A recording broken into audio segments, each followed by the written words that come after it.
contrôlent les dirigeants occidentaux. Et en même temps, ce sont eux qui sont derrière les grandes multinationales, qui sont en réalité aujourd'hui des États-compagnies, des compagnies-États. C'est-à-dire que une multinationale, je ne sais pas, comme Facebook, une multinationale, je ne sais pas, comme Exxon ou comme Total ou comme Orange, prend des décisions qui ne dépendent d'aucun État. On les appelle des entreprises-États ou des compagnies-États, du style de la compagnie coloniale des Indes au XIXe siècle. Il faut vous rendre compte qu'en Occident, les politiques ont perdu le pouvoir. Les peuples ont perdu le pouvoir. Le pouvoir est entre les mains des oligarchies financières, militaires et industrielles. Et ces oligarchies financières, militaires et industrielles contrôlent l'appareil judiciaire. Elles vont donc lancer des poursuites opportunistes contre le Niger et même contre ses dirigeants. Il faut s'y attendre. La réponse à cela, ça sera des poursuites équivalentes. Ils lancent une soi-disant interdiction de voyager contre les dirigeants de nos pays africains. Chaque pays qui reçoit cette interdiction lance la même interdiction de voyager contre les dirigeants du pays en question. Si on vous surprend dans notre ciel, c'est pareil. On applique la même règle. Ils vont donc essayer de pistonner leur système judiciaire pour déclencher des procédures et des sanctions contre l'État du Niger. Il faut s'y attendre, contre tous les États qui vont s'engager dans la révolution judiciaire des réparations. Deuxième conséquence, il s'ensuit que la circulation dans l'espace international va être une circulation extrêmement balisée par la qualité des alliances internationales. Vous avez vu la stratégie qu'ils ont mise en place pour aller capturer le président Nicolás Maduro dans son pays, à Caracas, au Venezuela. Cette stratégie augure d'un monde où le grand banditisme d'État va devenir la règle ouverte. Parce que c'était la règle cachée des relations internationales. Mais maintenant, ça va devenir la règle ouverte. Donc, il faut s'attendre à des entreprises de tentatives de kidnapping, à des tentatives de voies de fait, à des tentatives d'assassinat. Ça, on le sait déjà, contre les principaux dirigeants du Sud global, et en particulier ceux de l'AES. Deuxième conséquence. Troisième conséquence, qu'est-ce qu'ils vont essayer de faire? Ils vont essayer d'inventer des crimes contre l'humanité, d'inventer des crimes de guerre, d'inventer des crimes économiques qu'ils vont essayer d'attribuer aux dirigeants du Niger, du Mali, du Burkina Faso, de l'AES, afin de détruire leur image à l'international. Or, on sait la méthode utilisée par les néocolonialistes dans ces cas, c'est la manipulation des ethnies. Il faut être très attentif à la manipulation des ethnies. Par exemple, je vois depuis un certain moment au Niger, les néocolonialistes français qui essayent d'exacerber des tensions internes autour de la question des langues. Nous devons être très attentifs à ce problème au Niger et répliquer et répondre intelligemment et puissamment à cette manœuvre de diversion. L'un des sujets que j'entends régulièrement à propos du Niger, c'est la manipulation de la question linguistique par les néocolonialistes. Toutes les langues nationales du Niger doivent être parlées, elles doivent être respectées comme telles. On peut choisir de considérer comme langue de travail ou comme langue officielle une langue qui est la plus parlée. Mais ça ne doit pas se transformer en une animosité entre nous. Parce que nous sommes le même peuple africain et que l'Occident politique en débandade est à la recherche de raisons de nous écraser. Il ne faut pas tomber dans le piège de la querelle linguistique. Cette querelle linguistique recoupant même une espèce de querelle hégémonique politique sur la base ethnique. Nous, les Africains, les négro-africains, nous sommes la même civilisation. Nos ethnies africaines et nos langues ne sont que des variantes de la même idée, l'idée de la civilisation négro-africaine. À partir de là, vous ne devez pas être frustré parce que l'État vous demande de pratiquer telle ou telle langue qui est la plus répandue dans la zone que vous vivez. Et l'État ne doit pas présenter ces décisions linguistiques comme étant une frustration de ces minorités. Au Niger, c'est une faille qu'ils essaient d'exploiter. La deuxième faille qu'ils essaient d'exploiter au Niger, je m'adresse à mes frères et sœurs nigériens en tant qu'experts géopolitiques, en tant que philosophe, j'observe. La deuxième faille, c'est la relation algéro-nigérienne. Il faut que nos autorités au Niger surveillent comme du lait sur le feu les flatteries algériennes. Pourquoi? Parce que la duplicité de l'Algérie de Tebboune nous a été amplement enseignée au Mali. L'Alliance des États du Sahel a tous les moyens de savoir que le Niger, que l'Algérie n'est pas un partenaire fiable. On essaie de distraire les dirigeants nigériens à leurs frontières nord avec ces faux projets.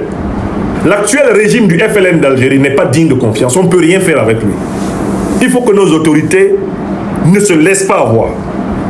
Et il ne faut pas les laisser entrer dans vos secrets à Niamey, ces gens-là, de Tebboune, le FLN. Le FLN, version dégradée de Tebboune, ne doit pas avoir pignon sur rue à Niamey. Parce que c'est un cheval de Troie de l'OTAN contre le Niger. Ça, c'est la deuxième observation. Ils veulent utiliser ça. La troisième observation, c'est tout naturellement qu'ils vont tenter de chercher à exacerber et à exploiter les différences de compétences à l'intérieur du pouvoir nigérien. Vous voyez par exemple comment ils se sont engouffrés sur la décision plutôt raisonnable du président Abdourahmane Tiani de confier le ministère de l'économie et des finances à un ministre plein et de décharger donc ainsi partiellement le Premier ministre qui se retrouvait vraiment avec un portefeuille extrêmement lourd. Cette décision qui en rien n'entache les prérogatives du Premier ministre qui demeure le chef de tout le gouvernement, mais la presse néocolonialiste française s'est précipitée sur la décision pour y voir un signe de fragilité interne du régime, pour essayer de créer un conflit artificiel entre le nouveau ministre de l'économie et des finances et son patron, le Premier ministre. Alors que tous sont des serviteurs du Niger. Tous. Le Premier ministre Ali Mohamed Lamine Zen est un excellent Premier ministre. Pas seulement du point de vue des Nigériens, mais même des observateurs extérieurs que nous sommes. Mais vous avez beau être excellent, ça ne veut pas dire que vous pouvez tout faire tout le temps. L'excellence est aussi dans la délégation. La délégation des pouvoirs. J'ai même observé que partout où les premiers ministres cumulent avec beaucoup, ils ont des ministres délégués qui travaillent avec eux. Donc, le Premier ministre peut cumuler d'autres fonctions, mais toujours en ayant des ministres délégués. Parce que de toutes les façons, humainement parlant, on ne peut pas tout faire. Or, ils vont chercher les petites différences à l'intérieur du gouvernement du Niger pour s'y engouffrer. Ça, c'est le troisième point d'observation. Ce qu'ils vont chercher. Quatrième niveau d'observation, je parle ici du Niger. Ils vont chercher à créer des complications dans les opérations financières et économiques extérieures du Niger. Il faut s'attendre à des complications. Ils vont essayer de créer des complications dans la circulation des flux financiers entrant et sortant du Niger. Mais les experts en matières économiques et financières que sont le Premier ministre Ali Mohamed Lamine Zen et ses compagnons savent sans doute déjà comment parer à cela. Enfin, sixième corde à leur arc, ils vont continuer à mettre la pression à travers le Nigeria, à travers le Bénin, bref, à travers les pays de la CEDEAO contre le Niger, dans le but de porter contre lui des coups violents, comme celui qu'ils ont voulu porter contre l'aéroport de Niamey. Ils vont continuer à tout faire pour fragiliser le Niger, afin que le Niger ne réussisse pas cette révolution intégrale et que le Niger ne bénéficie pas de cette décision courageuse. Mais cette décision courageuse des juges nigériens, je vous le dis avec certitude, elle est le prototype de celles qui vont être prises bientôt par les juges maliens, par les juges burkinabés, par les juges de tous les pays africains libérés du néocolonialisme français et de l'impérialisme occidental. Je peux vous dire, sans risque de me tromper, que la décision du 1er février 2026, prise par le tribunal de Niamey, devient désormais l'archétype, le paradigme, le modèle sur lequel des vaillants magistrats d'Afrique australe, d'Afrique centrale, d'Afrique de l'Est et d'Afrique de l'Ouest vont désormais travailler. La jurisprudence de Niamey vaincra. Mais nous devons être unis et solidaires, car ça va secouer. Ça va secouer très fort. Je rends grâce infinie au Tout-Puissant de m'avoir permis de vivre une époque où des magistrats africains se saisissent de la traite négrière, se saisissent de la barbarie coloniale, se saisissent des crimes économiques subis par le continent et les condamnent. J'ai bientôt 54 ans plein, le 31 mars 2026. Honnêtement, je n'étais pas certain de mon vivant d'assister à ce miracle. Grâce soit rendue à travers nos ancêtres angélisés au tout-puissant maître de vie. Chaque chose a son temps.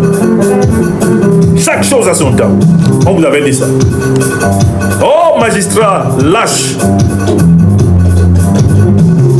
du Sénégal, regardez ce que font vos frères au Niger. Magistrat lâche du Cameroun. Oh, lâche magistrat du Gabon, hein, du Congo. Regardez ce que font les Nigériens. Oh, lâche magistrat du Bénin. Regardez. Oui, regardez. Lâche magistrat du Nigeria. Regardez ce que le Niger nous enseigne.